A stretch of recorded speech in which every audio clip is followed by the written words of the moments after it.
दो भाइयों की कहानी। दोनों भाई का कभी ना टूटने वाला रिश्ता था।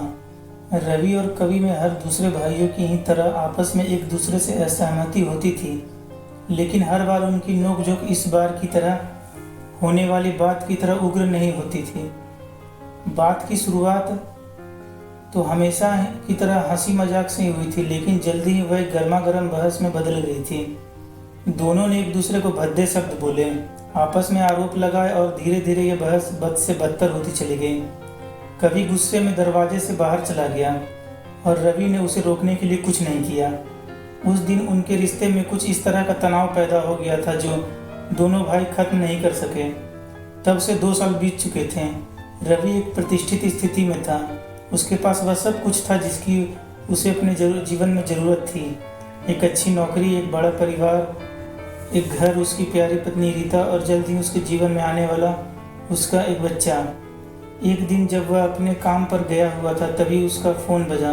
दूसरी तरफ से उसकी पत्नी की आवाज़ आई, मैं लेबर रूम में जा रही हूँ, जल्दी आओ। उसने जल्दी से अपनी कार की चाबी उठाई और जितनी तेज़ी से भाग सकता था भागा।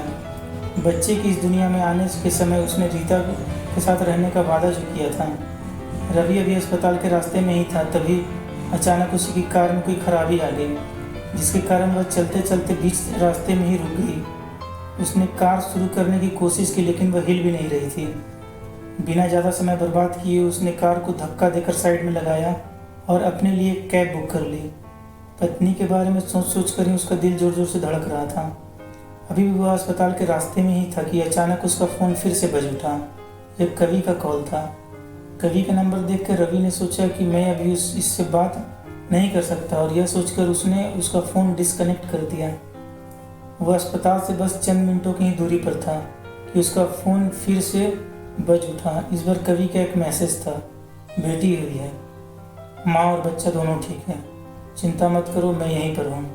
कवि की इस मैसेज को पढ़कर रवि ने राहत की सांस ली। जब वह अस्पताल की लॉबी में गया तो उसने देखा कि कवि वहीं खड़ा उसका इंतज़ार कर रहा था। उनके बीच नज़रों का आदान प्रदान हुआ और वे नवजात को देखने के लिए दौड़ पड़े। उस शाम रीता ने उसे बताया कि वह और कवि लंबे समय से एक दूसरे के संपर्क में हैं। मैंने आपको नहीं बताया, मुझे लगा कि आप परेशान होंगे।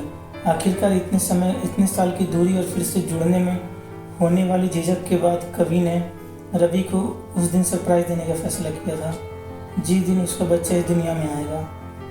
उसे पूरी उम्मीद थी कि वे आपस में सुलह कर लेंगे। रीता ने यह बताने के बाद रवि का गला भर आया।